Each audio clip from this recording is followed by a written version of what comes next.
زي خبركم تخاتلتنا أبزلكم وسلام أملاح مسكولخاتكم يخون لو معانتي مسهيا بحفتي كاب أستراليا بزعبا صوتاوي تنكوسا ويكا قفعي ويكا sexual harassment زبلا استحيزنا مسيناكم لنا هي بحفتي نقعد دحن مساخي قاعدة حنسمح كابيني يا محوي. ثانك كميل يو. لخي دحن دخي بوز كابي هير مسكت طبعا. انكي فقادنيا هونكي سلاز مساخي حراي سلاز بالكني بتعمي زمسكنكي قدمي ناو مእታውና ግና እስኪ እቶም ሰማዕትና መንያ ዛ ህያብ ብልህሉ እሞ እስኪ ህያብ መንያ ቁርብ ብዛዕባ ድሕሪ ባይታኽን ሕጂ ዘለኽዮን ኣላሊና اوكي. اب استراليا اذا امت بعد تحضرنا الاربع طالعتني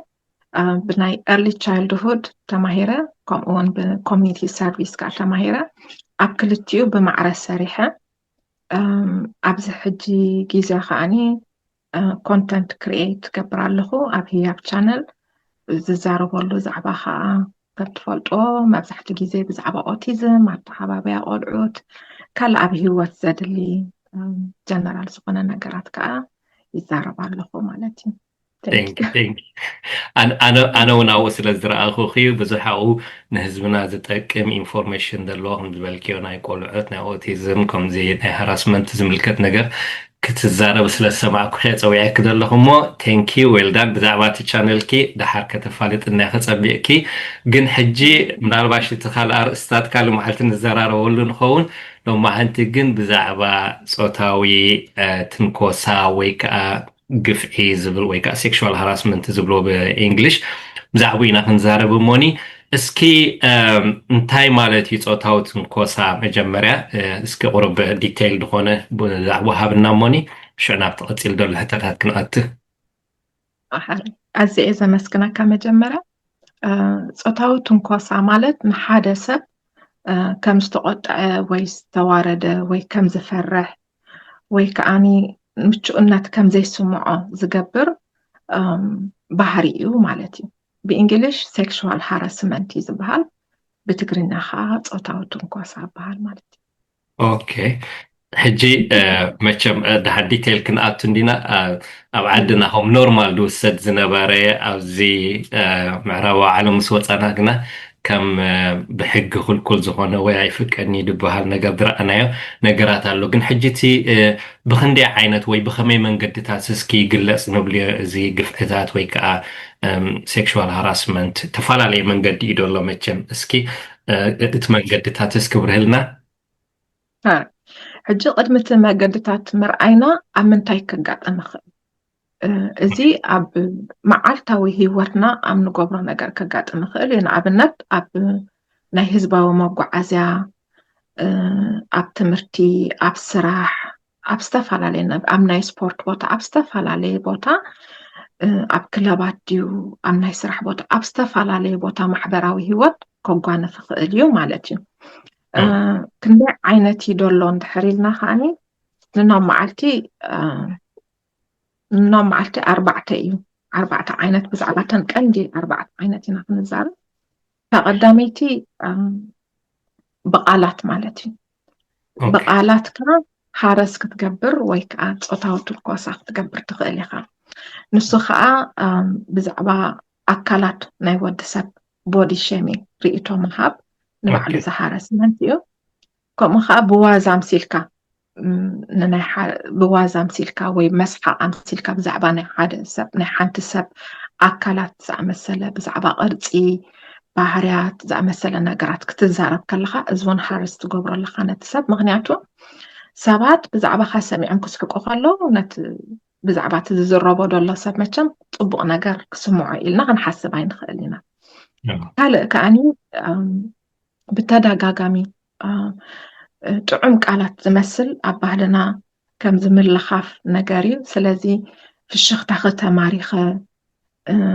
ኣዝየ ዝፈትወኪ ኣዴ ማርያም እኮ ክትመስል እውይ ጨናኺ ከፀልለኒ ደልዩ ከምዚ ታት ዝኣመሰለ ንኣብነት ዝኣመሰለ ነገራት ብፍላይ ኣብ ስራሕ ኣብ ዘለናዮ ዓዲ ቅቡል ኣይኮነን ንመሳርሕትኻ ከምኡ ምባል ቅቡል ኣይኮነን ስለዚ እቲ ቦታን እቲ ዘለኻዮ ኣብ ምንታይ ኩነታት ኢኻ ዘለኻ ክትፈልጥ ኣለካ ማለት እዩ ፅቡቅ ንምስምዑ ጥዑም ክመስል ይኽእል ወይ ኣብቲ ዝነበርናዮ ዝመፀናሉ ዓዲ ቅቡል ክኸውን ይኽእል ወዲ ተባዕታይ ንሓንቲ ጓል ክገልፃ ኖርማል ክኾን ይኽእል ኣብዚ ዘለናይ ዓዲ ግን ኣብ መብዛሕትኡ ግዜ ብፍላይ ኣብ ናይ ስራሕ ግዜ እንድሕር ከምዚታት ዓይነት ቃል ተጠቒምካ ኣብ ሽግር ከእትወካ ይኽእል እዩ ማለት እዩ ስለዚ ንሓንቲ መሳርሕትኻስ ፅቡቕተይ ምቅርተይ ከምዚ ኢልካ ደይምፅዋዕ በቃ በቲ ሽም ብስነ ስርዓት ሰላም ምባል ብስነ ስርዓት ምዝራብ ከድልየካ እዩ እንተደይኮነ ሴክሹዋል ሃራስመንት ተባሂሉ ኣብ ሽግር ክትኣቱ ኢኻ ማለት እዩ እቲ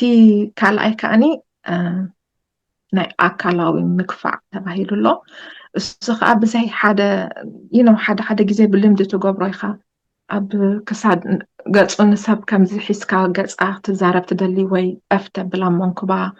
ኣብ ሰለፋ ከምዚ ዓይነት ነገር እውን ሴክሹዋል ሃራስመንት ክኾን ይኽእል እዩ ስለዚ ትርሕቀትካ ሓሊኻ ብስነ ስርዓት ዳልካ ክትዛረብ ዘለካ እምበር ካብ መጠን ንላዕሊ ምቕራብ ንባዕሉ ቅርብ ኢልካ ካብ መጠን ንላዕሊ ንሰብ ምዝራብ እዚ እውን ሓደ ካብቲ ብኣካላዊ ግፍዒት ወይ ፓርት ናይቲ ሴክሹዋል ሃራስመንት ክኾን ይኽእል እዩ ካልእ ብናይ ቃል ርኢና ኣለና ብኣካላዊ ርኢና ኣለና ብዘይ ቃል ከዓ ዝግበር ነገራት ካሉ ሕጂ እዚኣ ከዓ ቀው ኢልካ ምጥማት ክሳብ እቲ ሰብ አንኮንፈርታብል ዝኸውን ቀው ኢልካ ንሓንቲ ጓል ኣንስተይቲ ምጥማት ካልእ ከዓ ዓይንኻ ምስቃጥ ክኸውን ይኽእል ከምኡውን ብዘይ ፍቓድ ከዓ ዝኸፍአ እቲ ዘለዓለ ከዓኒ ብዘይ ፍቓድ ቪድዮ ወይ ስእሊ ምውሳድ እዚ ንባዕሉ እውን ሃራስመንት እዩ ማለት እዩ ታራብዒቲ ብዙሕ ግዜ ንፈልጣ ኢና ኦንላይን ሕጂ ኢንተርኔት ኣዝዩ ጉኑን ስለ ዝኾነ ብኦንላይን ዝግበር ነገር እዩ ስለዚ ስእሊ ክስደድለይ ስእሊ ክሒዘል ከለኹ እቲ ስእሊ ከምዚ ናይ ዕርቃን ክስእሊ ስደድለይ ምባል ንባዕሉ ሃራስመንት እዩ ስለዚ ብቴሌፎን ወይ ብኦንላይን ተጠቒምካ ዝግበር ነገር ብተደጋጋሚ ምድዋል ምፅሕፋፍ ፈቃደኛ ደይኮነት ከላ ደጋጊምካ ሓደ ነገር ክደጋገም ከሎ እዚ እውን ምስ ሃራስመንት እዩ ዝሕሰብ ማለት እዩ ስለዚ ክንፈልጦ ዘለና ነገር if it's not wanted it's harassment ሓደ ሰብ ፈትዩ ፈቃደኛ ሕጉስ ክሳብ ዘይበለት ድሕር ብተደጋጋሚ ሓደ ጥራሕ ስለ ዝፈትዎ እቲ ካልኣይ ፍታው ደይብሉ ኮይኑ ሃርስ ንገብሮ ኣለና ወይ ከዓ ፆታዊ ትንኮሳ ክኸውን ኣሎ ማለት እዩ ስለዚ ሓደ ሰብ ስቕ ስለ ዝበለ ወይ ከዓ ፈቃደኛ እዩ ማለት ኣይኮነን ስቕታን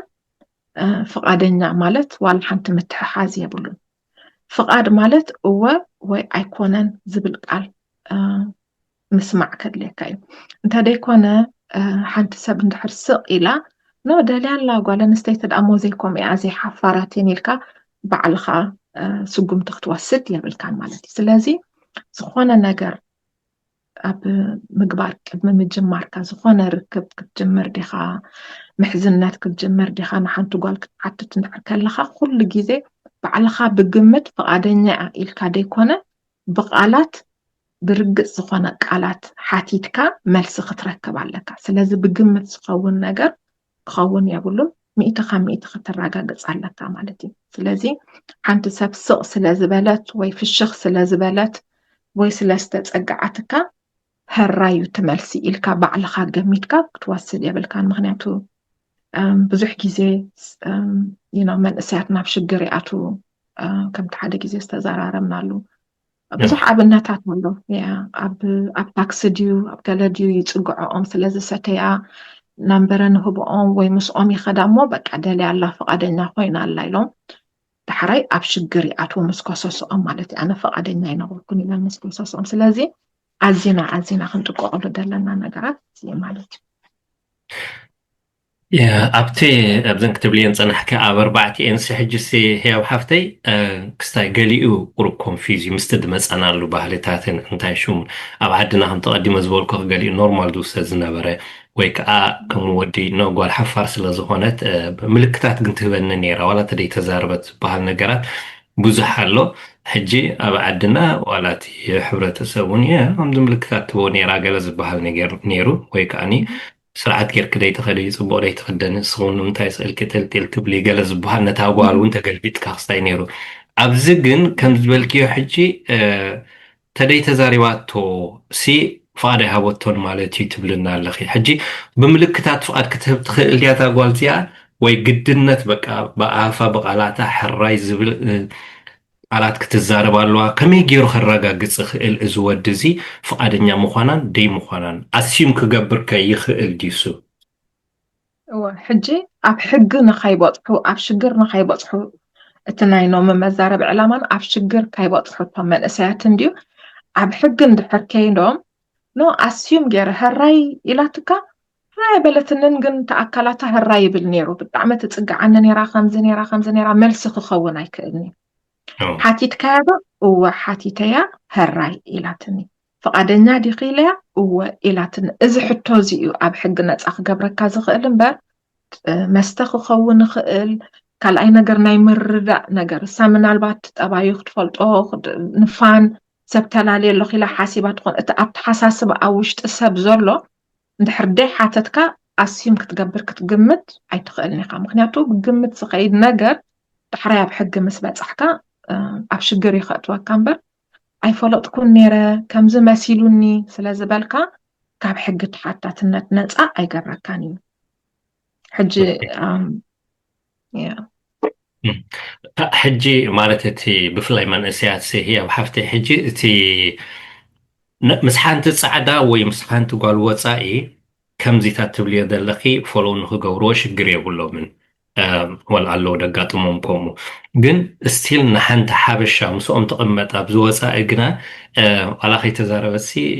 ከም ድደለየት ርዳእኒ ነይሩ ሒዛትንስ ቡንስተ ኢላ ገዛ ፀዊዓትኒ እንድያ ምሻለክ ካልእ ዋላቲ ምሳይሲ ወፅያ እንድያ ክሰትምስያ እንድያ ገለመለ ኢሎም ክስታይ ትገብሩ ኣለዎ ሽዑ ግን ብደይ ፈቓዳ ግን ብዙሕ ሕማቅ ነገራት ክገብሩ ይፍትኑ ማለት እዩ ሽዑ ዋላታ ጓል ኖ ኣይከውኒ ተበለት እንታይ ሽም ሕጂ ስቲል ሓበሻ ስለ ዝኾነት እታ ጓል ኣንስተይቲ ከምቲ ናይ ዓድና እንታይ ሽሙ ሕጊ ወይ በቲ ተዓባብያና ከምኡ ገይሮም ክነብሩ ዝደልዩ ኣለው እዚ ሕጂ ንዓቶም ከመይ ኣፌክት ይገብሮም መጀመርያ ፍቃድ ምሕታት ማለት እንታይ ማለት ምዃኑ ክፈልጡ ኣለዎም ቀዳማይ ፍቃድ እንታይ ምዃኑ እንድሕር ተረዲእዎም ፍቃደኛ ማለት ብዘይ ፀቕጢ ወይ ፍርሒ ወይ ሓይሊ ዝውሃብ ንጹር መልሲ እዩ እታ ዴፊኒሽን ኣብዚ ዓዲ ብሕጊ ኣቕሪቦማ ደለዉ እዚኣ ፀቕጢ ናይ ዋላ ሓንቲ ክህልዎ የብሉን ስለዚ ፈርሐት በይነየ ደለኹ ክሃርመኒ እንድዩ ከምዚ እንድዩ ስለዝበለት ክኸውን የብሉን ብዘይ ፍርሒ ብዘይ ፀቕጢ ፍቃደኛ ምዃን ባዕልኻ ኣወንታዊ ወይ ከዓ ባዕልኻ ሕራይ ክትብል ከለኻ ማለት እዩ ስለዚ እዚ ንነፍስኻ እንድሕር ክትከላኸል ኮይንካ ፅባሕ ንግሆ ብንጹር ክትሓትት ኣለካ ሳኻ እንታይ ፍቃደኛ ዲኺ ክትብል ኣለካ ምክንያቱ እዚ ኣብ ፆታዊ ርክብ እዩ ትቐንዲ ሕቶ ዝመፅእ ዘሎ ምክንያቱ ብዘይ ፍቃድ ከይሓተቱ እንድሕር ፆታዊ ርክብ ፈፂሞም እሞተን ደቂ ኣንስትዮ እንድሕር ከሲሰን ዓመፀኛታት ተባሂሎም ክኽሰሱ እዮም ዓመፅ ከዓ ከም ንፈልጦ ብሕጊ እቲ ኣዝዩ ነዊሕ ግዜ ዝወስድ መቕፃዕቲ እዩ ማለት እዩ ስለዚ ስቕ ምባል ወይ ጌጋ ንኣብነት ናብ ሆቴል ኸ ድማ ወይ ጌጋ ኖኖ ንመለስ ዋላ መኪና ከላ ወይ ከዓ ኖኖ ጌጋ ንከምዚ ክገብር ኣይደሊኒ ገዛይ ክምለስ ደልየዋ እዚ ኩሉ መገዲ መፂኺ ካብ መሰረቱ እንታይ ሕራይልክን እዚ ንባዕሉ ምፍርራሕ ክኸውን ኣለዎ ማለት እዩ ስለዚ እንድሕር እታ ሰብ ጠጠው ናብሎ ጌጋ ናይ ፍርሒ ምልክት ዋላ እንድሕር ኣለዋ ኮይኑ ከማን ጠጠው ስምዒቱ ገቲኡ ጠጠው ኣቢሉ ክመልሳ ጥራሕ እዩ ዘለዋ ማለት እዩ ስለዚ እቲ ኮንሰንት ወይ ከዓ እቲ ፍቃድ ምሕታትሲ ግልፂ ዝኾነ ነገር ተማኻነሉ ነገር ኣይኮነን ሓሳባት ካልኣይ ነገር ከዓኒ ሕራይ ላኸይዳ ኣብ ሕጊ ጓል ኣንስተይቲ ሓሳባታ ክትቅይር መሰል ከም ዘለዋ እውን ንጹር እዩ ደሎ ዋላ ናብ ሆቴል ዳ ኸይዳ ናብ ገዝኡ ዳ ኸይዳ ናብ ገዛእ ዳ ወሲዳቶ ነቋርፆ ፈቃደኛ ኣይኮንኩን ሕጂ ክንፍፅም እንድሕር ኢላቶ ጠጠው ይኸብሎ ደሎ ምክንያቱ ዳሕራይ ሳዕቤኑ ኣዝዩ ከቢድ ክኸውን ይኽእል እዩ ሕጂ ትመሰል ሓደ ሰብ ቀዳማይ ነገር ኮንሰንት ምሕታት ተኻልአይቲ ከዓኒ ሓሳባ ክትቅይር ከም ትኽእል ከዓ ምፍላጥ ስለዚ እንድሕር ሓሳባ ቀይራ እንድሕር ኢላ ጠጠው ይኽብል ደለዎ ማለት እዩ ስለዚ ሓሳባ ክትቀይር መሰል ከም ዘለዋ እንድሕር ፈይድካ እዚ ከዓ እንታይ እዩ ናብ ምንታይ ክኸይድ ፍቓድ ክትሓትት ንጹር ዝኾነ መልሲ ንኽትረክብ መጀመርያ ከዓ ፈሊጥካን ተዳሊኻን ኣለኻ ማለት እዩ ኣብቲ ሓደ እንታይ ሽሙ መቸም እቲ ድሕረ ባይታ ትዛዕበናሉ ኩሉ ክስታይ እንዲ ሓደ ዘጋጠመ ክነግረካ ሕጂ ህያብ ሓፍተይ ሓደ ወዲ ደይት ንውፃእ ኢሉ ከምኡ ሒዝዋ ወፂኡ ንሓንቲ ጓል ፅቡቅ ኣምስዮም ሬስቶራንት ሒዝዋ ከይዱ ኣብኡ ክበልዑ ክሰትዩ ምስዮም ስሒቆም ተፃዊቶም ፅቡቅ ግዜ ሕሊፎም ማለት እዩ ሽዑ ኦኬ በለ ንዕና ከብፅሓኪ ኢልዋ መኪና ሒዞም እንዳኸዱ ከለዉ ግን ክንዲ ገዛኣ ድወስዳ ናብ ገዝኡ ወሲድዋ ሽዑ ሰሃብቲ ኣፍ ደገ ገዝኦ ፓርክ ምስ ገበረ እንታይ ደኣ ገዛይ ብዘይኮነን ምስ በለቶ ነዚ ገዛይ ንዕና እተዊ ኢልዋ ሳኻ ኣይኣቱን እየ ኢላቶ ኣይኣቱን እየ ምስ በለቶ ብጣዕሚ ሓሪቑ እዚ ኩሉ ገንዘበይ ኣጥፊአ እዚ ኩሉ ምሳይ ኣምሲኽ እዚ ኩሉ ካስተይ ክምፅእ ክንደይ ነገር ክስታይ ገይረሲ ኣይኣቱን እየ ክትብልኒ ገለ ኢሉ ናይ ብሓቂ ሓሪቑ እሳ ግን ኣይኣቱን እየ ኢላ ክሳይ ገይራቶ ተባኢሶም ብኡ ማለት እዩ ሕጂ ሓንሳ ገንዘብ ስለ ዘጥፍኡ ወይ ከዓ ፅቡቅ ግዜ ስለ ዘሕለፉ ምስኡ ክስሓቅ ስለ ዘምሰየት ያስዩም በቃ ሕጂ ፈቃደኛ እያ ዋላ ምሳይ ክድቅስ ኢሎም ድሓስቡ እውን ኣለዉ ሕጂ እቲ ድመፃናሉ ባህልን እዚ ወፃእ ዘሎ ባህልን እቲ መሰል ናይ ጓል ኣንስተይቲ ሕራይ ምባልን ሕራይ ዘይምባልን ፍቕድ ናይ ምሕታትን ሲ ተፈላለየ ኮይኑ ይስማዓኒ ግድነት ሓበሻ ስለ ዝኾነ ሲ ከምኡ ክትገብር ኣለካ ኣብ ዓድና ከምኡ ይግበር እዩ ንስኹም ኣብ ዓድና እውን ኣይፍቀድኒ ባይዘወይ ግን እስቲል ኣብ ዓድና ግን ድሓን ከምኡ ብዙሕ ተቐባልነት ዘለዎ በቲ ሕብረተሰብ ስለ ዝኾነ ኣብዚ ከምኡ ክትገብር ኣለካ ማለት ኮይኑ ኣይስማዓንን ሕጂ ሓንሳ ብዙሕ ግዜ ነተን ደቂ ኣንስትዮ ብለይም ዝግበራሉ ነገራት ኣሎ ንምንታይ ሓፂር ክዳን ተኸዲና ኸይዳ ንምንታይ ኣፍ ልባ ተኸፊቱ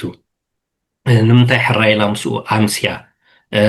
ንምንታይ ክትሰቲ ምስያ ምስኡ ንምንታይ እንዳ ኮፊ ሰብ ክዕድማ ከሎ መሓዛኣ ሒዛ ደይከደት ገለ መለ ተባሂሉ ክንዲ ነቲ ወዲ ድውቀስ ነቲ ናወልዲ ድውቀሰሉ ክስተያት ኣሎ ሕጂ እዚ ከመይ ትርእዮ ሕጂ ኩሉ ግዜ ብዙሕ ግዜ ንሪኦ ኢና ኣብ ባህልና ዝኾነ ነገር ከጓንፍ ከሎ ጃስቲፋይ ይኸውን ንሰን ስማዕረ ማዕሪኦም እንዴን ክሰትያ ምስየን ምስኦም እንዴን ኣምስየን ዝኩሉ መገዲ ኸይደን ለይቲ ምድሪ ብዙሕ ነገር ኣሎ በቃ ብቃላት ክትውድኦ ትኽእል ነገር ኣይኮነን እቲ ነገር ግን ሕጂ ሕጊ ኩሉ ግዜ ሕጊ ክመፅእ ከሎ ከምዚ ጥውይው ኢልካ ትሃድመሉ ነገር ኣይኮነን ፊት ንፊት ኢኻ ማለት እዩ ሕጂ ትፍልጠት ሓይሊ ዳስ ዋይ ኖሌጅ ኢዝ ፓወር ዝብል ሓደ ሰብ እንድሕር እቲ ናይቲ ዝነብረሉ ደሎ ሕጊ ፈሊጡ ነፍሱ ተዳልዩሎ እንታይ እዩ ቅቡል እንታይ እዩ ኣይቅቡልን ፈሊጡ ኣሎ ስለዚ እቲ ደይ ቅቡል ነገር ኣይክገብሮኒ እቲ ቅቡል ነገር ከዓ ክገብሮ እዩ ከምዚ ብምግባሩ ሕጊ ምፍላጡ ከዓ ካብ ሽግር ይድሕን ኣሎ ስለዚ ነቶም ንደቅና ሓንቲ ጓል ብዘይ ፈቓዳ ኣይትትንከፍንያ ጌጋ ከምዚ ዓይነት ጌርና ዳልና ከንዕብዮም ዘለና ነቶም ኣወዳትና እምበር ነተን ኣዋልድና ከምዚ ስለ ዝኾን ክን ይኽን ከምዚ ዘጓንፈክን ደሎ ኢልና ጃስቲፋይ ክንገብሮ የብልና ሓደ ሰብ ንኻልእ ሰብ ክዕምፅ መሰል የብሉን ንኻልእ ሰብ ክሃርም መሰል የብሉን ንኻልእ ሰብ ክቐትል መሰል የብሉን ኣብ ኣርእስትና ዳኣ ካይንስሕት እምበር ንኣብነት ሓንቲ ሰብ ሃሪሙኒ ቢን ሓወይ ኢላ እንድሕር መፅያ መጀመርያ ትሰምዓ ሪስፖንስ መሊስ ኩሉ ትኾኒ እንታይ ኢልክዮ እንታይ ጌርክዮ እዚ ዋላ ሕጂ ነቅነ ብብዝሒ ክዝረበሉ ዝቐነየ እንድሕር ሓንቲ ጓል ኣንስተይቲ ተቐቲላ ውይ ተቐቲላ ውይ ህይወት ጠፊኡ ኣይትብልኒ ኢኻ መጀመርያ ዝመፅእ ነገር እንታይ ጌራቶ ገለ ጌራቶ ክትከውን ኣለዋ ርእዮ ሕጂ እዚ እቲ ጃስቲፋይ ናይ ምግባር ልምዲ ወሲድና ኣለና ማለት እዩ ትሕግሲ እዩ ኣይኮነን ቀልጢፍና ይንቕበሎና ኣለና ሕጊ እንድሕር ኮይኑ እወ ኣይኮነን እምበር ተጣዋዊኻ ከም ድሌትካ ትኸደሉ መገዲ ኣይኮነን ሕጂ ምናልባት ካልእ መዓልቲ ብሰፊሕ ንዘራረበሉ ንኸይድ ግን ንእግረ መገድና እዚ ጃስቲፋይ ናይ ምግባር ንሓደ ነገር ምክንያት ምቕራብ ኣየድልን እዩ ሓደ ሰብ ኣይትቕተል በቃ ይሕረቕካ ሕጊ ይጥሓስ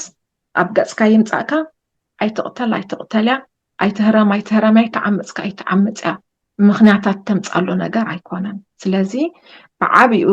እዚ ሕጂ መደብ ንገብሮ ዘለና ምስኻ ከማንቶም ደቂ ተባዕትዮናስ ክፈልጥዎ ነቲ ሕጊ እሞ ካብ ሽግር ንክልሕን እዩ ምክንያቱ ፍልጠት ኣዝዩ ሓይሊ ስለ ዝኾነ ማለት እዩ ጀያበይ እቲ መቸም ሴክሹዋል ሃራስመንት ዝበሃል ኣጸቢቕና እስኪ ዲፕ ኣቲና ክንዛረበሉ ሞ እቲ መጀመርያ ጀሚርክዮ ነርክ እንዲኺ ሕጂ ንሓንቲ ጓል ብዘይ ፍቓዳ ወሲድካ ኣብ ዓራት ምድቃስ ስጋዊ ርክብ ምግባር ምስኣ ጌጋ ከም ዝኾነ እዚ ተሰማሚዕና ኣለና ካብኡ ወፃኢ ግን ከም ሲምፕለር ድመስል ግን እንታይ እዩ ሃራስመንት ዝበሃል ግን ንምሳሌ ምትንኻፍ ክትብልና ጸኒሕኪ ንምንታይ ምትንካፍ ምስዓም ሕጂ ከም ሃራስመንት ዲ ድሕሰብ ብደይ ፍቓዳ ድኾነ ነገር ካልእ ነገር ምግባር ሕጂ ምድቃስ መግደፍዮት ምድቃስ ተደዓብየ እንዲናልና ደለና ገሊኡ ግን ሲምፕል ድመስል ግን በዚ ሕጊ ናይ ዘለና ዓድታት ግን ሲምፕል ደይ ኮነ ስቲል ደቕጽዕ ሕግታት ሲ እንታይ እዩ ኣብነታት እንዳሃብክስኪ ኣረድና ንኣብነት ኣብ ግዜ ስራሕ ሓንቲ መሳርሕትካ እንዳሓለፈት ከላ ርኢኻ እንድሕራ ፋፂኻ ወይ ከዓ ዋው እንድሕር ኢልካ ዝንባዕሉ ሃራስመንት እዩ ነቲ ቦስ ኬዳ እንተነጊራቶ መጠንቀቕታ ኢኻ ትውሃብ መጀመርያ ዳሕራይ ንኻልእ እንድሕር ንብዙሕ ሰብ ንብዙሓት ደቂ ኣንስትዮ ከምኡ ዝገብር ኮይኑ ኣቐዲሙ ሪፖርት እንተፀኒሑ ኣዝዩ ከቢድ እዩ ስራሕካ እውን ክትስእን ትኽእል ኢኻ ማለት እዩ እንደን ኣፍተር ሪፖርት ኣሎ ፅባሕ ንጎዛ ዓበየ ነገር ክትገብር ከለካ ከዓ ፋይልካ ክረአ እዩ ስለዚ እቲ ንእሽተይ ነገራት ስራሕካ ትገብሮ ዝነበርካ መሰረት ክኸውን እዩ ማለት እዩ ተረዲእካኒ ሕጂ ኣዝኻ ክትጥንቀቐሉ ዘለካ ነገር እዩ ዓይንኻ ምስቃጥ ንባዕሉ ንሓንቲ ጓል ኣንስተይቲ ክትሰቅጥ ከለካ ዝንባዕሉ ሃራስመንት እዩ ኩሉ ግዜ ቀው ኢልካ ትጥምታ እንድሕር ኮንካ ዋላ ከምዚ ተገምጢልካ ምጥማት ንባዕሉ እዚ ሓደ ቀሊል ዝመስል ነገራት ከም ኖርማል ትወስዶ ነገራት ዳሕራይ ኣብዚ ዓዲ ግን ክሕትተካ ይኽእል እዩ ሕጂ ዝኾነ ንእሽተይ ነገራት ይኸዓ ተዳማሚሩ ኣብ ዓበ ዝበፅሕ ሕጂ ነቲ ንእሽተይ ነገራት ሕጊ ፈሊጥካ እንድሕር ደይ ጌርካዮ ንዓኻ ትዕቀብ ኣለካ ኣብቲ ዓብ ነገራት እውን ንኸይትበፅሕ ማለት እዩ ስለዚ ዕቑባ እዩ ዝኾነካ ደሎ እቲ ሕጊ ምሕላውካስ ነፍስኻን ነፍስቶም ኣብ ከባቢኻ ደሎ እውን ትሕሉ ኣለካ ስለዚ ንፅቡቕካ እዩ ማለት እዩ ገርመኪ ማለት ሕጂ ኣብ በዓል ኣዲስ ኣበባ ዝከረኒ ቅድሚ ነዊሕ ዓመታት ኣዋልድ ክኸዳ ከለዋ ኣብ መንገዲ እንዳኸዳ ኣወዳት ከዓ ብቕድሚኦም መወፁ እንድሕር ፊት ንፊት ተራኺቦም ኣይፈልጥዎን እዮም ግን ኣብዚ ኣጥባተን ትንክፍ ኣብሎን ይብላ በካ ያሃድማ እሱ ከዓ እንዳሰሓቑ ከድቶም ግሩፕቶም ኣወዳት ማለት እዩ ከምዚ እንዳመስተ ክትኣቱ ከለካ እንዳስዋበልዮ ወይ ባር ከዓኒ ነታ ኣሰላፊት ከዓ እንዳሰለፈት ኮላ ብድሕሪኣ ኣብ ዝመቐመጫ ጣዕ ምባል ገለመለ ሕጂ እሳ ክደፈኒ እንዳበለቶም ምስኡ ደለዉ ከዓ ይስሕኩ ሕጂ እዚ ከም ሃራስመንት ኣይረአን እዩ ነይሩ ብዚ ኣብኡ ብተዓዲ ማለት እዩ ኣብዛ ዓዲ ግን ኣንክ እቲ ኣፀቢቕ ደቕፃዓካን ኣብ ሓደጋ ዘእትወካን እንታይ ሽም እዩ ሕጂስ ድኾነት ንጓል ኣንስተይቲ ድትንክፍ ዘበለ ነገር ብዘይ ፍቓዳሲ ብሕጊስ የኽሰካ ይኽትብል እንደለኻ ስለዚ ቃልና ዓይንና ንኣዳውናን ኩሉ ነገር ብቓላት ብምልክት ዝግበር ካብ ኣዝና ክንጥንቀቕ ኣለና ከምኡ ከዓ ብኢንተርነት ወይ ከዓ ብቴሌፎን ተጠቒምካ ቴክስት ምፅሓፍ ግደፍ ፈቃደኛ ይኮንኩን እንዳበለት ከላ 10 ግዜ ቴክስት ትፅሕፍ ብሎክ ትገብረካ ትድውል ብሎክ ትገብረካ ብናይ ካልእ ሰብ ትጥቀም እዚ ንባዕሉ ሃራስመንት እዩ ንዓኻ ብሕጊ ይሕትተካ እዩ ማለት እዩ ስለዚ ዝቐሊል ዝመስል ነገራት እውን ክትጥንቀቐሉ ኣለና ምናልባሽ ሕጂ ቁርብ ናብቲ ሓደ ለቨል ውስድ ከነብሎ እስኪ ህያበይ ምናልባሽ ሕጂ ክልተ መንእስያት ኣለዉ ዕርክነት ጀሚሮም ዓርክያ ገርልፍሬንድ እያ ግን ገና ሓድሽ ጀሚሮም ኣለዉ ስለዚ ምስኣ ወፂኡ ግን ክድቅስ ደልዩ ምስኣ ክሳግና ፈቃደኛ ኣይኮነትን ግን ኦፊሻሊ ሺዝ ገርልፍሬንድ ሕጂ ነዚኣ ኸ ሃራስመንት ክበሃል ክእል ዶ ፈቃደኛ ኣይኮነትን ሕጂ ክድቅስ ምሳኻ ፈቃደኛ ኣይኮንኩን እንዳበለቶ እንድሕር ደፋፊእዋ ወይ ዓሚፅዋ ወይ ከዓ ተናኺፍዋ እዚ ኸ ብሕጊ የቕፅዖ ድዩ የቕፅዖ እዩ ምክንያቱ ኣብዚ ናይ ዘለኹ ዓዲ ንሕርኢኻዮ ብግልፂ ብዘይ ፈቃደኛ ምስ ዘይኮነት ፆታዊ ርክብ ምግባር ብሕጊ ይሕትት እዩ ዝብል እዚኣ ዋላ ኣብ መርዓ ንዘለዉ ሰባት እያ ትምልከት ስለዚህ ሕሰቦ ኣብ መርዓ ዘለዉ ሰባት ኣነስ ፈቃደኛ ኣይኮንኩን እንዳበለ ከሎ እንድሕር እቲ ሰብኣይ ጠጠው ደይ ኣቢልዎ ዳሕራይ እታ ሰበይቲ ዓሚፁኒ ኢላ እንድሕር ከሲሳ ዋ ሰብኣይ ክንዲ ብሓደ ገዛ እንዲኹም ዘለኹም ንምንታይ ዲኹም ኣብ ሓደ ዓራት ትድቅሱ ትሕጊኹም ኣይብላኒ ስለዚ ስቲል ብሕጊ ክሕተት እዩ ዓመፀኛ ተባሂሉ ማለት እዩ ስለዚ ዋላ ሰብዓያ ተኾነ ዋላ ሰብኣይ እንድሕር ኮይኑ ሕጂ በቲ ሕጊ መሰረት ናይቲ ዓዲ እንዲና ንኸይድ ዘለና ብሕጊ መሰረት እንድሕር ሰበይቲ ከሲሳትካ ኣይሰምዓንን እዩ ኩሉ ግዜ ፈቃደኛ ይኮንኩን እንዳበልክዎ ከለኹ ኣይሰምዓንን እዩ ናተይ መሰል ኣይኽብርለይን ኢላ እንድሕር ከሲሳ ዓመፀኛ ኢኻ ኣፍታ በታ ናይ ዓመፅ ገበን ኢኻ ክትክሰስ ማለት እዩ ምክንያቱ ፍቃድ ሓቲትካ ኣይኮነን እንዳተባሃልካ ከለካ ቀፂልካዮ ጠጠዋ ይብልካዮ ሕጂሲ ርዱእ ነገር እዩ ኣብ ሰብኣይን ሰበይትን ከማን እንድሕር ዝሕትት ኮይኑ ዓርከይ እንድያ ንምንታይ ደኣ ሞ ምሳይ ትወፅእ ኣላ ንምንታይ ዲና ደኣ መዕርኽ ኮይንና ዝበሃል ምክንያታታት የለን ኩሉ ግዜ ምሕታት ምሕታት እታ መልሲ ምስ ሰማዕካያ ከዓ ነታ መልሲ ከዓ ኣብ ግብሪ ከተውዕል ኣለካ ሓቲትካ ኖ እንዳበለትካ ክላስ እንድሕር ቀፂልካ ብሕጊ የሕትተካ እዩ ማለት እዩ ኦኬ ኣብ ዝቐረባ ግዜ ሓደ ፕሮግራም ናይ ሬድዮ ፕሮግራም ሰምዕ ነይረሲ ሓንቲ ሰበይቲ እያ ደው ኢላ ፃዓዲ እዮም ናይ ሓበሻ ኣይኮነን እንዳበኸየት እያ ደው ኢላ ክገርመኪ ሕጂ ትዛረቦ ነይራ ይህ እንታይ ሽግርክ ገለ ምስ በላ ሕጂ ደቂሰ ከለኹሲ በዓል ቤተይሲ ብዘይፈቓደይ ሴክሹዋል ርክብ ክገብር ጀሚሩ መጀመርያ ደቂሰ ነይረ ይተረድኣንን ብድሕሪኡ ግን ኣብ ልዕለይ ተሰቂሉ ግን ክገብር ምስ ጀመረ ግን ብጣዕሚ ሕማቅ ተሰሚዕኒ ግደፍ ተበልክዎ እሱ እንጠጠው ከብል ኣይከኣለን ብድሕሪኡ ግን ክቆርቦ ይከኣልኩን ብዙሕ ንበኣስ ኣለና ኣነ እውን በቃ ሞራለይ ወዲቑ ዳርጋ ሜንታል ሄልስ ፕሮብሌሙን ከጋጥመን ጀሚሩ እንዳበለት እንዳበኸየት ትዛረብ ነይራ ሕጂ እቲ ሆስት ሬድዮ ሆስት ከዓኒ ኖኖ እዚሲ ብሕጊ የኽስሶ እዩ ክትከስዮ ኣለኪ እብላ ነይሩ ሰብኣይን ሰበይትን እዮም እዚኦም ነዊሕ ብሓንሳእ ዝፀኒሖም ግን ብዘይ ፈቓዳ ደቂሳ ኮላ ናይ ባሓቂ ደቂሳ ኮላ እዩ ከምኡ ክገብር ጀሚሩ ማለት እዩ ሕጂ ዋላ ሓንቲ ዶ ከሰሰቶ ነገር የለን ግን ክሳዕ ክንደይ ኣፌክት ከም ዝገበራ እንዳበኸየት እንዳጓየት እያ ትዛረብ ነይራ ኩሎም እቶም ዝሰምዑዋ ነበሩ ከዓኒ ኖ እዚ ናይ ባሓቂ ጌጋ ብሕጊ ውሰድዮ ፖሊስ ፀውዕሉ ገለ መለ እንዳበሉ ክሳይ ገብሩ ነይሮም ማለት እዩ ሕጂሲ ክሳዕ ክንደይ እዩ ኣፌክት ዝገብር ነቲ ብደይ ፍቓድን ከምኡ ምግባር ነተን ደቂ ኣንስትዮ ስኒ ኣብቲ ዝመፅእ ሪሌሽንሽፕ ንዓኣተን ከሽግር ይፈጥረሎ ዶ ምስ ካልእ ሰብ ወይ ካብ ወዲ ከም ድሃድማ ንወዲ ከም ድፈርሓ ይገብረን ስለዝኾነ ድዩ ክሳዕ ክንዲዚ ብሕጊ ጌጋ ተባሂሉ ወይ ኣብ እስርን ምእሳርን ገለ እንደብፅሕ ደሎ ዘይትንክፍ ነይሩ ተድኸውን ነይሩ ብኣካልን ብኣእምሮን ብኩሉን እዩ ዝትንክፈን ደሎ ማለት እዩ ንካልእ ሰብ ከኣምና ይክእላን እየን ነፍሰን ክፀልኣ ክእላ ምናልባት እውን ብሕማም ምክንያት እውን ክኸውን ይኽእል ብምክንያት ሕማም ብምክንያት ቃንዛ እንድሕር ኮይኑስ ነቲ ቃንዛ ተጋድዶ ኣለካ ማለት እዩ ስለዚ እዚ ፍሉጥ ነገር እዩ ካልእ ነገር ጎዳኢ ነይሩ ተደይከውን ኩሉ ግዜ ሕጊ ፕሮቴክት ንክገብር እዩ ኣብ ሕጊ ደሎ ምክንያቱ ሓደ ዝተጎድአ ሰብ ወይ ከዓ ሓይሊ ደይብሉ ንክከላኸል ስለ ዘሎ እዩ ትሕጊ ደሎ ስለዚ ስቕ ኢሉ ኣብ ሕጊ ኣይከውን እዩ ጎዳኢ ስለዝኾነ ጥራሕ እዩ ኣብ ሕጊ ደሎ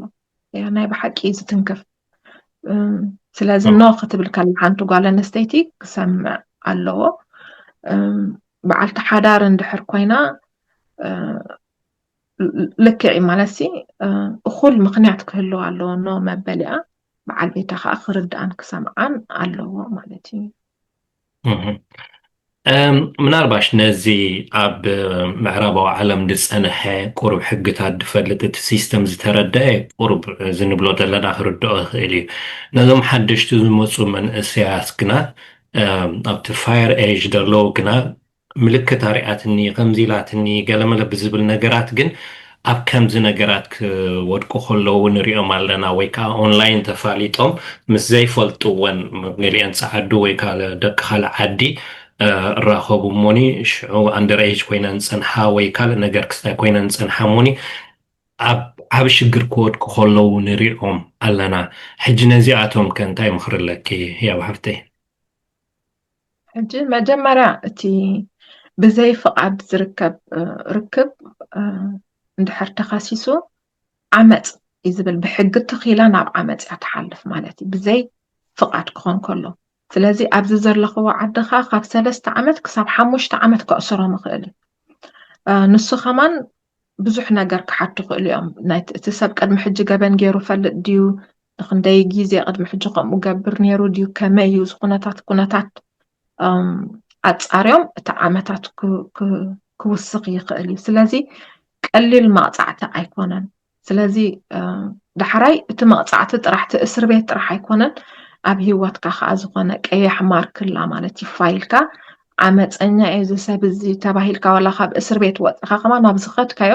ሰባት ክጥንቀቑልካ ክፍትኑ እዮም ማለት እዩ ስለዚ ኣብ ከምዚ ንኸይበፅሑ ኢና ሕጂ እቲ ናይ ዝዓዲ እቲ ናይ ዝዓዲ ሕግታት ከነላልዮም ንደሊ ዘለና ነቶም መንእሰያት ምክንያቱ እቲ እስር ቤት ቀሊል ኣይኮነን እቲ እስር ምእሳር ጥራሕ ደይኮነ ከዓ ዋላ ካብ እስር ቤት ወፂኻ ከዓ እቲ ክሪሚናል ሪኮርድ ስቲል ኣብ ፋይልካ ስለ ዘሎ ማለት እዩ ንነዊሕ ግዜ ኣፌክት ክገብሮ ምኽእል እዩ ማለት እዩ ንሱ ናይ ብሓቂ ስለዚ ሕጂ እቲ ሲስተም ናይቲ ዓዲ ተመሃሩ ትብሎም ግን ምናልባሽ ኣብ ከምኡ ኩነታት ተበፂሑ ሕጂ ንምሳሌ ሓደ መንእሰይ ንሓንቲ ኦንላይን ተፋሊጡ ምስ ሓንቲ ጓል ሽዑ ግን ክረኽባ ኢሉ ምስ ከደ ግን ኣንደር ኤጅ ኮይና ትፀንሕ ፖሊስ ከዓ መፅኦም ይሕዝዎ ሕጂ እዚ ሰብ እዚ ምናልባሽ ናይ ቋንቋ ሕፅረት ኣለዎ ካልኣይ ናይ ሕጊ ወይቲ ሲስተም ናይቲ ዓዲ እውን ብዙሕ ኣይፈልጦን እዩ ፖሊስ ምስ ሓዝዎ እንታይ እዩ ክገብር ዘለዎ ትብሊ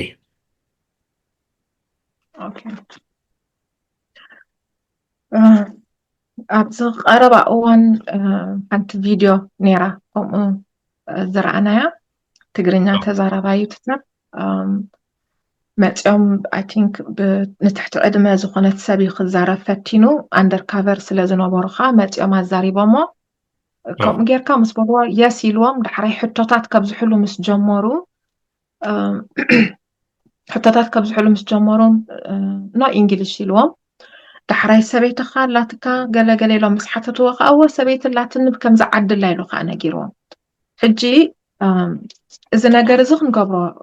ኣይግባአናኒ ሓደ ሰብ ኣብ ፀገም እንድሕር ኣትዩ ንኣብነት ሕጊ ኣፍሪሱ ኣብ ፀገም ኣሎ ፖሊስ እንድሕር መፅሞ መጀመርያ ክገብሮ ዘለዎ ነገር እንታይ እዩ ቀዳማይ ህድእ ክብል ኣለዎ ምስ ፖሊስ ክበኣስ ወይ ፈንጠርጠር ክብል ወይ ክሃድም ክፍትን የብሉን ማለት እዩ ስለዚ እቲ ናቱ ቁጡዕ ምዃን እንዲ ብዙሕ ግዜ ኣብ ሽግር ነቲ ሽግር ዘጋድዶ ምቁጣዕ ወይ ምሕራቅ ምንም ከምፅእ ስለዘይክእል ህድእ ምባል ከድሊ እዩ ዳሕራይ ካልኣይ ክፈልጦ ዘለዎ ናይ ስቕ ምባል መሰሉ ሕልው ምዃኑ ክፈልጥ ኣለዎ ስለዚ ስቕ ክብል መሰል ሰሙን ከኣስርዎ ከለዉ ክነግርዎ እዮም ናይ ስቕ ምባል መሰልካ ሕልው ዝኾነ ዝተዛረብካዮ ኣብ ቤት ፍርዲ ክንጥቀመሉ ኢና ዝብል መጠንቀቕታ ስለ ዝህብዎ ስቕ ምባል መሰል ምዃኑ ክፈልጡ ኣለዎም ዳሕራይ ስቕ ምስ በለ ምስ ጠበቓ ክዛረብ ደልየ ጠበቓ ደልየ ኣለኹ ክብል ኣለዎ ስለዚ ብዘይ ጠበቓ ከምኡውን ጠበቓ ክሓትት ትኽእል እዩ ኢንተርፕሬተር ወይ ከዓ ተርጓማይ እውን ክሓትት ትኽእል እዩ ስለዚ እዞም ክልተ ነገራት እዚኦም ክሓትት ኣለዎ ከይተረድኦ ከዓ ዋላ ሓንቲ ነገር ክፍርም የብሉን ኣምፂኦም ኣብ ዝፈርም ስለ ዝበሉኻ ከይተረዳእካ ክትፍርም የብልካን እዚኣ ከዓ ክፈልጥዎ ኣለዎም ብሳልሳይ መገዲ ክፈልጥዎ ደለዎ ከዓ ብቁልጡፍ ጠበቓ ክሓቱ ኣለዎም ከምኡውን እንድሕር ክኸፍሉ ደይክእሉ ኮይኖም ባዕሉ መንግስቲ ዘዳልዎ ናይ ነፃ ጠበቓ ሌጋል ኤድ ክህሉ ስለ ዘለዎ ንሱ ክሓቱ ኣለዎም ማለት እዩ ዳሕራይ ኢንተርፕሬተር ኩሉ ግዜ ክዛረቡ ከለዉ ኢንተርፕሬተር ምሕታት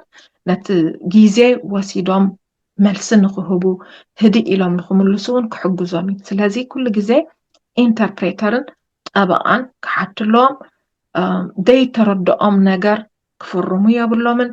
እንድሕር ደይተረድኦም ኣይተረዳእንን ድጎምለይ ናይ ምባል መሰሎም ከዓ ሕልው እዩ ማለት እዩ ዳሕራይ ምስ ጠበቓ ጥራሕ ክዛረቡ ኣለዎም ነቲ ዘጓነፎም ነገር ኣብ ሶሻል ሚድያ ከእትውዎ የብሎምን ድሕር እቲ ጠበቓ ክሕግዞም ዝኽእል ምስቲ ጠበቓ ጥራሕ ክዘራረቡ ኣለዎም እታ ራብዐይቲ ነጥቢ ተርጓማይ ምሕታት እዩ كمون اندحر دي تردأك بلمدي حدا جيزي خي تردأنا خلا هو يا نبلينا زي أحمق لمدي أب حق اندحر باتيها سلازي زي تردأك نجر هو وي سئل كار إسخاخت نقنا يا بالكان دحر دي تردأك خينو أي تردأنا انتاي مالتي لك كتحتت ألكا مالتي مخنياتو جيجا ملسي مهاب أبتأقم كأتوكا سلازي خل تحام شي تخاني أب قطرخا مرخب بزو حساب ናይ ቤት ፍርዲ ቆፀራ ምጥላም ገበን ምዃኑ ኣይፈልጦኒ ስለዚ ናይ ቤት ፍርዲ ቆፀራ ምዝህልዎም ቆፀራ ክጠልሙ የብሎምን ዳሕራይ እቲ ዘድልዮም ኩሉ ወረቃቅቲ ናይ ፖሊስ ድዩ እቲ ናይ ኮርት ድዩ ኩሉ ነገር ከዓ ብግቡእ ክሕዝዎ ኣለዎም ምክንያቱ ሓደ ግዜ ከተተርጉም ክትከይድ ከለካ ትሪኦ ነገር እዩ ሲሪየስ ዝኾነ ማተር ከሎ እቲ ወረቐት ግን ውይ ረሲዕዮ ኣብ መኪና ዳኣ ገዲፍዮ ምንታይ ዳኣ ገዲፍዮ ይብሉ ስለዚ ካብ ከምዚ ነገር ክንጥንቀቕ ኣለና ኩሉ ግዜ ቆፀራ ክህልወና ከሎ ኣዚና ተዳሊና ወረቃቅትና ብግቡእ ሒዝና ክንከይድ ኣለና ማለት እዩ ህድእ ምባል ብዛዕ ጠበቃን ተርጓማይን ምሕታት ዘይተረዳእካ ነገር ደይ ምፍራም እቲ ናትካ ንዓኻ ዝምልከት ገበን ኣሕቲቱካ ደሎ ከዓ ብጀካ ምስ ጠበቃኻ ምስ ካልእ ሰብ ወይ ኣብ ኢንተርነት ከይድካ ደይ ምውፅኡ ከዓ ዝሕግዘካ ክእል እዩ ስለዚ እዚአን እየን ምኽሪ እንታይ ክገብሩ ኣለዎም ኣብ ገር እንድሕር ኣትዮም ማለት እዩ نعم صبوا متشبت حد حج أشجع رخوين دولو إزي بأونلاين دقبر ركبات عندي حجيتي بأونلاين دقبر ركبات كأني مستندك وكالو واتسا عندي حجي بزحات جنا جتس كير آيا ويكا قولعد كوينن كا أندر إيج كوينن جن كترين كلها عبيت مسلا مالتافتين تايشو جن أدمي جن ستيل أندر إيجن حجي بخامز مخنيات كا نبزح شجر دقات ودا كتباتيو ألو حجي عدمينو نحسوا قالين قنا عسر ثلاثة مشتغلة عسر شمونتا عسر شعات إجارة ولا مالتي حجي ساتهم كأي أمنون شو قنا تي ترهبو جن قال عسر تها مشتمهانا جن كساي كبر مالتي أبز قربا جيزي بعد حداريو تسوي حبشايو أبجزو خوين جن أونلاين جن كم ركب جبر نيرو مسد ناشتو بعد هداري بعد بيتو أبجزو الله دقون أبجزو الله جنا بيدروم تعاتي جنسو كم مخساير كبر برنيرو مالتيو شعوجن بوليس فليتهم مالتيو نبت جزامة يوم شعو كأسروه الله سبيتو أو إلى بك بزح خستاي جرا أي تأسروون يخم سواي كم زعينة تايكونن قال ما ليلا بزح خستاي جبر جرم كمان سبيتو حراس يعني راه ستيل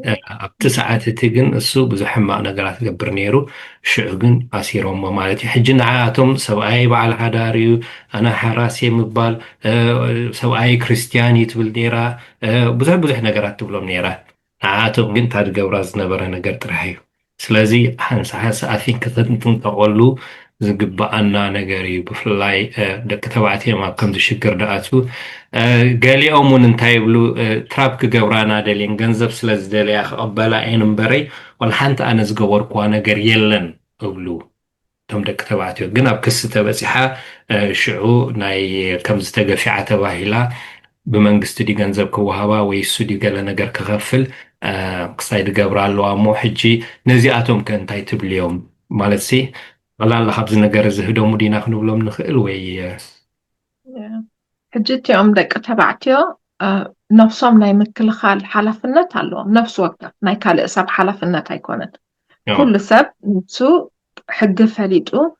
ካብቲ ዝመፆ ሳዕቤን ክከላኸል ናይ ነፍሱ ወከፍ ሓላፍነት እዩ ኣብዚ ዓዲ ከዓ ከም ዝፈልጦ ምስ ትሕቲ ዕድመ ምውፃእ ብፍላይ እኹል ሰብ ኮይንካ ልዕሊ 18 ኮይንካስ ምስ ትሕቲ ዕድመ ምኻድካ ኣይሕጋውን እዩ ሕጂ ዓበይቲ ነፍሰን ፅቡቕ ስለዝመስላ ኣስዩም ይገብርሎ ይግምቱሎ ስለዚ ካብ ናይ ምግማት ነገራት ካብ ናይ ምግማት ልምዲ ክወፁ እዩ ዘለዎም ምክንያቱ ገሚተ እኮ መሲላትን እኮ ኣብ ሕጊ ምስ በፃሕካ ኣየድሕነካኒ በቃ መሲሉን እኮ እዩ ኣይፈለጥኩን እኮ ዝሰማዕክዋ መሲሉን ዝበሃል ነገር ዋላ ሓንቲ ኣስዩም ኢኻ ትገብር ዘለካ ንዓኻ ፕሮቴክት ይገብረካኒ ሕጂ ምሕታት ናይ ምሕታት ልምዲ ክህልወና ኣለዎ ጓል ክንደይ ዓመት ኢኺ ጓል ክንደዚ ኣይዲ ክዶ ክሪኦ እንታይ ሽግር ፈጥረልካ ኣይ እንድሕር ብኣካል ረኺብዋ እንድሕር ምስ ተቋፀሩ እኮ እዩ ደሎ ምስ ኮዱፍቲ ቦታ ጓል ክንደዚ ዓመት ኢኽዋ ኣይዲ ክዶ ክሪኦ تناتكي تاسيرا دخري أخل إلو خراجا قط اللوا زخان نفسه بروتكت قبر الله مالتي حجي بزح جيزي بقمت نخدو نقر الله تقمت عبشقر ينبر بقى كمز سلازخونا كوي كمز كوي مسيلوني أي فلوت كون نيرة كمزي أسامي أي فلت نيزي أس كمزي تفكر إذا نقر إذا بحق ندحر باتسيحو خد حنا نايكرني سلازي حانت عباي نقر كن قبر دلنا ناي محتات لمدي كنطر لنا ندحر حاتيتكا خا كل جيزي تحقق تفلط إخا هو وأيكون نزبل ملسخ وهابك أيو أبشقر نخايت عطخا نفسخا تحل لخا مالتي أبزي مونغو زمن إسياتنا حجاب حابشنا خبت حد زر أدلو زي بو أونلاين ركب يجمرو مو شعو سيدتات سدد اللي وي فيديوتات سدد اللي عرقان كونكي بينخو ينوطرح نفسو كونكي قال ملز بحال نقرات بزحكم مخصا يقبرو الساتن كاهم سدالو مويسون كاي سدو لنمو شعو قرب مستوى أسو ويت ريليشنشيب مسترفقنا حيزل كله كواردك كي بقى بز سدد كل فيديوهات غيره اب سوشيال ميديا خزرقو حي تديل حراي تديل كني ويكا جنزب تدي كفيل كني دبل نجرات بزح ناي مفررح نجر يمصمو بزح كباخيا خلوا كحزنا خلوا كم زغيرني خبلا خلا نفس صندوق تلاون الوا كم بخمس قناتات ما حجي بزعوا انتي تبلنا انتي كات قبر تندق انستيون انتي تمخرين تم دك تبعتي انتي تمخريهم إذا بحقي يقطعهم دينا تم دك تبعتهم وندحر فيديو حيزهم سزرقيهم لان ويكا كمهم جيروم ترى حراس قبرون كم دل ولا خيزرقوا هو خلون إزون بحقي يقطعهم دي تندك انستيخي اندحر كومو جيرو دفار رح نود رخيبانسي انتي حقاوي من قد ختلا خلا كما يجيرن كخص أخلا ويكا بسبت رح جيرن كلام منو أدلون زخا أزي خفت زوجي جن معالتا وتسمع نجاري بزحيو زفتصما كل عليتي خا زفتصما من هنا كوميونيتي طرح ديكونا أبكال كوميونيتي تاتون تري خاز نجار زمالتي حجي بزي فقط فيديو ويس لخ خزرقو حي الكام فرح زي أطرح تام فرح طرح كاب 3 عامات كساب 5 عامات تقطع مغنياتو مفررح جباني بقى خم أجيرهم يمسحيفهم ما دلو فتحجي مفررح جباني رؤسه زقالة جباني حجي اندحر جنزب زي كني شارك جبرئي مساي انت ديدك اسكي تسأل مساي زلو شارك جبرئي كم زن دحر دايجركي إلهم اندحر كم زيتا تاقوانيفو اتجابن اندا عبي اتعامتات زفردو لغا اندا بزحي خيد مالتي ماليس كسأل سداد اللي تامساي زلا شارك جبرئي انت دي سديت كلي إذن نبعلو اتعامتات دحراي أب فرد مسبطحو خنا وحي سلازي رأسا زخالت نسب مفررح جباني إلى ما مقاميت أمادلو سلازي مفررح أفكا سلازي حبكا ويكا تفرارح كنترول ويكا حيلي سلاز تسمعك كتفرارح مسل يبلكان اتسبكا مسلو يخاتقوسولو دالخا مالتي حجي ولا شراي بور زي أخاس مرلا دالي ولا نت فيديو نت سألن شراي بورو شارك جبر إلو بمفررح جبان مخانخ فلت لهم تا قولا نستيت خنتاي كتقبر الله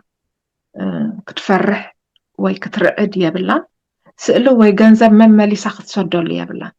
مخنياتو مما ليسا سأل سلازي سدادت له جنزب سلازي سدادت له أيق قارص نيزي بقى نان ستوب يخون مالتي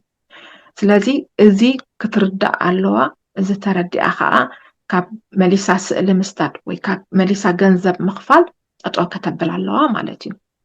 أساخت قبرو دلوا نجار انتاي مرتعو ختحز اللوا بإيميل دي خمس قبر نيرو بالتكست دي زقبر نيرو يتحف دي نيرو يدول دي نيرو كله زي مرتعو ختحز اللوا كدمساس تدمسي سن خمس زبهال نجار يلن كل نجار كتمال أتغلى ببسح جيزين دحرقو مزقبر كوينو بتخلق التليفون جيرا ويريكورد جيرا خزارب كله تكست ندحر كوينو بتصحفات ندحر كوينو ويمالي ريكورد تسديد الله كله زي السيف كتقبر الله تقالات إفاقة نبوليس كتحبر الله نعبند أبزو زلخوة تمامرح انتايق تقالات إفاقة نبوليس كتحبر الله ويكا نتنا emergency call أبز عدد 000 يخات دول ناقوخ الدول تخيلة 00 ደው ኢላ ፖሊስ ደልየ ምስ በለት ኩነታታ ምስ ነገረቶም እንታይ ክትገብር ኣለዋ መምርሒ ክህብዋ ክእሉ እዮም ምክንያቱ ኤርጀንሲ ምስቲ ናይ ኤርጀንት ዝኾነ ነገር ክኸውን ይኽእል ኢሎም ኣለዉ ዳሕራይ ምንም ክትገብር ዓቕላ እንድሕር ፀቢብዋ ኣሎ ከምዚ ላይን ናይ ሰፖርት ሰርቪስ ሄልፕ ዝብል 1800 ሪስፔክት ዝብል ናይ ኣውስትራልያ ኣሎ maybe ናይ ዓዲ እንግሊዝ እውን ንስኻ ኣብኡ ታግበረሎም ኢኻ ቢና ሓወይ ክፈልጦ ኣለዎ ንመን ደው ኢለን ካብ መን ምክሪ ክረኽባ ኣለዋ መብዛሕትኡ ግዜ ነፃ ዝኾነ ላይን ደው ኢልካ ከምዝን ይስማዓኒ ኣሎ ከምዝን ኢሉ የፈራርሓኒ ኣሎ እሞ እንታይ ክገብር ኢልካ ምሕታት ክልመድ ኣለዎ ስለዚ እንድ ሕጂ ናብ ፖሊስ ክድውላ ንነግረና ኣለና ግን ናብቲ ፍሪ ዝኾነ ላይን ከም ሰፖርት ሰርቪስ ሄልፕ ዝብል ላይን ብነፃ ኣብ ነፍሰከፍ ዓዲ ስለ ዘሎ ናብ ከምዚ ዓይነት ላይን ደው ኢለን እንታይ ክገብር ከምዚ ጓኒፉን እንድሕር ኢለን ሽመን እውን ከይ ነገራ ክዛረባ ክእላይን ግድናት ኣይኮናን ሽመን ክነግረን ክሓትወን ስለዚ ትክገብርኦ ዘለዋ ወይ ትወስድኦ ዘለዋ ነገራት ከዓ ክነገረአን እዚ ነገር እዚ ኣብ ሕጊ እንተደይ ነጊረን ጠጠው ዝብል ኣይኮነን ምክንያቱ ብዙሓት ፈቲነን እየን ገንዘብ ክህባ ፈቲነን ጠጠው ኣይበለን ስእሊ ክሰዳ ፈቲነን ጠጠው ኣይበለን ድሌቶም ክገብራሎም ፈቲነን ጠጠው ኣይበለን ክሳብ መወዳእታ ጠጠው ምባል ስለዝኣበየን እንድሕራይ ነፍሰን ዝሃስያ ማለት እዩ ስለዚ ንዝኾነ ዓመፀኛ ጠጠው ተብሎ ነገር እንታይ ንስኻት ትገብሮ ዝነበርካ ነገር ጠጠው ኣቢልካ ናብ ሕጊ ምኻድ እዚኣ ጥራሕ ካልእ ምርጫ የለን ኣብ ሕጊ ስለዝኸዳኻ ብሕጊ ይሕተቱ ንሰን ከዓ ነፃ ኮይነን ሂወተን ክመርሓ ክእላ ማለት እዩ ያው ሃፍተይ ቅድሚ ምውዳእና ብዙሓት ሰባት ከምዚ ታክሲ ድራይቨርስ ወይ ኡበር ድራይቨርስ ኣለዎ ሓበሻ ሕጂ ብዙሓት ሰትየን ኮለዋ ስኺረን ኮላ ኣብቲ ታክሲ ናቶም ኣብቲ ኡበር ይስቀላ እሞኒ ሽዑ ግን ኣብቲ ቦትአን ምስ በፅሓ ግን ደቂሰን ስለ ዘለዋ ክወርዳ ኣይክእላን ሕጂ እቶም ኡበር ድራይቨርስ ከተስእወን ኣለዎም ወይ ከዓ በፂሕ ክለኸ ክብልዎን ይኽእሉ ግን ሰትየን ስለ ዘለዋ ዳርጋ ክወፃሉ ክትስኣሉ ካብታ ታክሲ ክወርዳሉ ዘይክእላ ደረጃ ኣሎ እሞኒ ሕጂ ምናልባሽ ከመይ ገይሮም ከውርድዎን ይኽእሉ ነዘን ሰባት እዚኣተን ተንኪፎም ወይ ሓቂፎም ደጋጊፎም ዶገዘአን ከእትውዎን ኣለዎም ወይ ከዓ ክትንክፋ የብሉን ጠቕላላ ክትብል ዘለኽ ነዛ ጓል ኣንስተይቲ እዚኣ ምናልባሽ ናይ ክለብ ኣምስያ ክትከውን ትኽእል ስለዚ ድቃስ ወሲድዋ ኣሎ ኣብኡ ሕጂ ነዚ ሰብ እዚ እንድሕር ሓቂፉ ወይ ተንኪፉ ኣውፂዋ ካብታ እንታይ ሽሙሲ ብሕጊ ከኽስሶ ይኽእል ድዩ ወይ ከዓ እንታይ ክገብር ኣለዎ ትብሊ እዚኣ ብዙሕ ኣፍልጦ የብለይን ዝተወሰነ ኣፍልጦ ይደለኒ ኣብዚ ሰዓት እዚ ኩሎም ኡበር ድራይቨርስ ካሜራ ክገብሩ ግድነት እዩ ስለዚ ኩሎም ካሜራ ክገብሩ ተነጊርዎም ኣሎ ካሜራ ኣሎ ማለት እዩ ሕጂ ድሕር ደቂሰን ከይተንከፉ ፀዊዖም ድዮም ከተስእወን ዘለዎም ብዓብዪ ካሜራ ኣሎ እንድሕር ዘፍርሕ ኩነታት ኮይኑ ምናልባት ተሸኪሞም ወሲዶም ዳሕራይ ክዕምፀን ሓሲቡ ነይሩ ኢለን ክድውላ ስለ ዝኽእላ ክጥንቀቑ ኣለዎም ድሕር ኣዝዩ ኣሸጋሪ ኮይኑ ንፖሊስ እውን ክድውሉ ክእሉ እዮም ወይ ናብቲ ኡበር ሰርቪስ ድዮም ክድውሉ ናብቲ ኦፊስ ሓሳባት ክረኽቡ ወይ ንፖሊስ ድዮም ክድውሉ ርግፀኛ እየ እቶም ናይ ኡበር ድራይቨርስ ንፁር ዝኾነ መምርሒ ድሕር ከምዚ ኣጓኒፉ እንታይ ክገብሩ ኣለዎም ከም ዝወሃቦም ርግፀኛ እየ ስለዚ ኩሉ ግዜ ቸክ ክገብሩ ኣለዎም ኩሉ ግዜ ሶም ከዓ ክጥንቀቑን ከስተውዕሉን ኣለዎም ኢሉ ኦኬ ቴንክ ዩ ህያበይ በቃ ቅድሚ ምውዳእና ሕጂ ናይ መጨረሻ ትህብዮ ሓሳብ ወይ ትውስኽዮ ተሎ ዕድል ክበኪ መጀመርያ ቢነ ነዚ ዘሎ ኩነታት ፈሊጥካ እዛ ርእስቲ እዚኣስ ኣገዳሲት እዞም መንእሰያትና ክፈልጡ ብፍላይ ከዓ ሓደሽቲ ሰባት ናብ ሓድሽ ዓዲ ክመፁ ከለዉ ብዙሕ ነገር ክፈልጡ ስለ ዘለዎም እዚኣ ኣገዳሲት ያልካ ስለ ዘምፃእካያ ንዓይ ከዓ ዕድምትኻ ስለ ዝገበርካ ንብልቢ እየ ዘመስግነካ ኣዝየ የመስግነካ ኣምላኽ ይባርኽካ ንዓኻን ስድራ ቤትካን ካብ ምምስጋን ሓሊፈ ዝብሎ ነገር የብለይን ቴንክ ዩ ሶ ማች ኖ ፕሮብለም ህያበይ እስኸውን ፈቃደኛ ኮንክ ብምምፃእኪ ብጣዕሚ እየ ተሓጒሰ ብዙሕ ከዓ ካብቲ ተፀበኽዎን ላዕሊ ኢንፎርሜሽን ንህዝብና ዝጠቅም ክትህብና ፀኒሕክሞ የቐኒየለይ እዚኣ መቸም ሆፕፍሊ ናይ መጀመርያ እምበር ናይ መጨረሻ ይትኸውን ኣምሹር ብዙሕ ነገር ንህዝብና ድኸውን ኣብ ውሽጢ ከም ዘለኪ ይርኤክ ኣለኹ ስለዚ ደጊምካ ከም ትምለስና ይኣምን ናይ መጨረሻ ግን ምናልባሽ እቶም ክከታተሉክ ዝደልዩ ክስዕቡክ ዝደልዩ ኣብቲ ሶሻል ሚድያ ኣክቲቭ ኢኹሞኒ ምናልባሽ ሓበሬታ ክትብና ዶ ትኽእሊ በናይ ፎሎው ክገብሩ ከም ድኽእሉ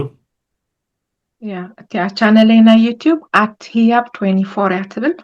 @hiyab 24 ኢሎም እንድሕር ፅሒፎም ኣብ ዩቲዩብ ክረኽቡን ይኽእሉ እዮም መታ እንተ ሓበሬታ ብቕልጡፍ ክበፅሖም ሸር ክኸውን ከዓ እናተይ ፋሚሊ ክኾኑ ከዓ በዚ ኣጋጣሚ ይዕድሞም ቴንኪዩ ኢልኒ ኣብ ቲክቶክ እውን ኣለኽ ዲኻ ሕከይ hiyab ቻነል እያ ትብል ኣብ ቲክቶክ ከዓ hiyab ቻነል ኦኬ ቴንኪዩ ብጣዕሚ እየ ዘመስግነኪ ተኸታተልትና ከምዚ ክትሰምዕዎ ፀናሕኩም ብዙሕ ዝጠቅም ኢንፎርሜሽን ክትበና ፀኒሓ በሻነ ብዙሕ ነገር ክመሃር ፀኒሐ ኣምሹር ስኻትኩም ከዓ ብዙሕ ተማሂርኩም ኣለኹም ፅኒኢልኩም ስለ ዝሰማዕኩምና ግዜኹም ስለ ዝሃብኩምና የቐኒልና ክብረት ይሃበና ብተመሳሳሊ ፕሮግራም ካልእ መዓልቲ ክንራኸብ ኢና ንሎም ግና ኣብዚኣ ተኣኽለና ቴንክ ዩ ቨሪ ማች Thank you, Vinay. Thank you so much.